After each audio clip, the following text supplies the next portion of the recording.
شیخ تقی الدین مصری فن قرأت و تجوید کے بہت ہی بلند پایہ امام تھے اور انتہائی خوش الحان بھی تھی، اور نمازوں میں اس قدر سکون اور خشوع و خضوع کے ساتھ کھڑے رہتے تھے کہ گویا کوئی ستون کھڑا ہے۔ ان کا ایک عجیب واقعہ منقول ہے جس کو ان کی کرامت کے سوا اور کیا کہا جا سکتا ہے۔ وہ یہ کہ ایک دن یہ نماز فجر میں سورہ نمل پڑھنے لگی۔ جب اس آیت پر پہنچے وَتَفَقَّدَ الطَّيْرَ فَقَالَ مَا لِيَ لَا أَرَى الْهُدْهُدَ أَمْ كَانَ مِنَ الْغَائِبِينَ، تو کئی مرتبہ اس آیت کو تلاوت کیا اور لوگوں نے دیکھا کہ ایک پرندہ آ کر آپ کے سر پر بیٹھ گیا اور قرأت سننے لگا، یہاں تک کہ آپ نماز سے فارغ ہو گئی۔ جب لوگوں نے غور سے دیکھا تو پرندہ ہدہد تھا۔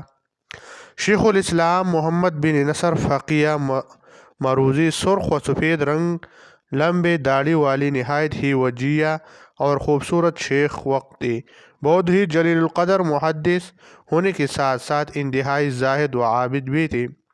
عبادت میں ان کے استغراق کا یہ عالم تھا کہ نماز کی حالت میں ان کی پیشانی پر ایک بل نے اس زور سے ڈنگ مارا کہ پیشانی پر خون بہہ نکلا، مگر انہوں نے حرکت بھی نہیں کی۔ ان کی مشہور کرامت یہ بھی ہے کہ ایک مرتبہ اپنے باندی کو ساتھ لے کر مصر سے مکہ مکرمہ کے لیے روانہ ہوئی تو ان کی کشتی طوفان کی تپیڑوں میں ٹوٹ پھوٹ کر غرق ہو گئی اور سامان کے ساتھ 2000 جزو کی تصنیفات بھی دریا برد ہو گئی، اور یہ ایک تختی پر سمندر کی موجوں میں بہتے ہوئے ایک غیر آباد جزیرے میں پہنچ گئی، اور ان پر پیاس کا انتہائی غلبہ ہوا۔ چنانچہ یہ اپنی باندی کی گود میں سر رکھ کر موت کے انتظار میں لیٹ گئی۔ اتنے میں اچانک ایک شخص کو کوزہ بھر کر پانی لایا اور ان کے باندی کو پانی پلا کر سیراب کر دیا۔ پھر وہ آدمی چلا گیا اور کچھ معلوم نہیں کہ وہ کہاں سے آیا تھا اور کہاں چلا گیا۔ امام احمد بن حنبل کے استاد شیخ الاسلام ابو بکر بن عیاش بڑے جلالت شان والے محدث اور باعمل عالم تھے۔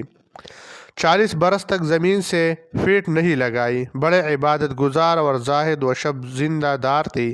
اپنے مکان کے صرف ایک کونے میں 18,000 ختم قرآن شریف کیا۔ ان کی مشہور کرامت یہ ہے کہ انہوں نے زمزم شریف کے کنویں میں ایک مرتبہ ڈول ڈال کر ایک ڈول بھر نکالا اور دوسری مرتبہ ڈول بھر کر شہد نکالا۔ خلیفہ ہارون رشید کو آپ نصیحت فرماتے رہتے تھے۔ وہ آپ کا بہت زیادہ معتقد تھا، چنانچہ ایک مرتبہ اس نے 6000 دینار آپ کی خدمت میں نذرانہ بھی پیش کیا تھا۔ 193 ہجری میں 92 برس کی عمر پا کر وصال فرمایا۔ شیخ الاسلام ابو محمد عبد الرحمن بن ابی حاتم تمیمی بہت ہی عظیم الشان محدث ہے۔ اپنے زمانہ طالب علمی میں بڑے محنت اور عرق ریزی سے علم حدیث پڑھا تھا۔ یہ بہت ہی عابد و زاہد اور باکرامت بزرگ تھے، اور لوگ عام پر ان کو طبق اولیاء اللہ کی جماعت کا ایک فرد سمجھتے تھے۔ ایک مرتبہ ان کے وطن میں قحط پڑ گیا۔ اسی دوران میں ان کے ایک دوست نے اصفہان سے ایک گھوڑا ان کے پاس بھیجا اور لکھا کہ آپ اس کو فروخت کر کے اپنے شہر میں میرے لیے مکان خرید لیجئے۔ آپ نے گھوڑے کو 20,000 درہم میں بیچ کر سارے رقم شہر کے قحط زدہ محتاجوں پر خیرات کر دیا، اور اپنے دوست کو لکھا کہ میں نے تمہارے لیے جنت میں ایک محل خرید لیا ہے۔ دوست نے جواب دیا کہ اگر آپ اس کے ضامن بن جائے تو مجھے جنتی محل کی خریداری منظور ہے۔ آپ نے فوراً ہی اپنے ضمانت کی ایک دستاویز لکھ کر اپنے دوست کے پاس بھیج دی۔ اسی رات میں آپ نے خواب دیکھا کہ باری تعالیٰ کی طرف سے ایک فرشتہ کہہ رہا ہے، اے ابن حاتم، تم نے جس جنتی محل کی ضمانت لے لی ہے، ہم نے تمہاری ضمانت قبول فرما لی ہے، مگر آئندہ کسی کے لیے ایسا مت کرنا۔ محدث ابو بکر بن الخازیہ بڑے باکمال محدثوں میں سے ہے۔ شیخ ابو بکر محدث ان کے بارے میں اعلانیہ فرماتی تھی کہ تمام دنیا میں ان سے بہتر کوئی حدیث کی قرأت کرنے والا نہیں۔ اگر یہ 2 دنوں تک مسلسل حدیث پڑھتے ہیں، جب بھی کوئی سننے والا اکتا نہیں سکتا۔ انہوں نے 7 مرتبہ مسلم شریف، کو اجرت لے کر لکھا اور اسی رقم سے اہل و عیال کی پرورش کرتے رہے۔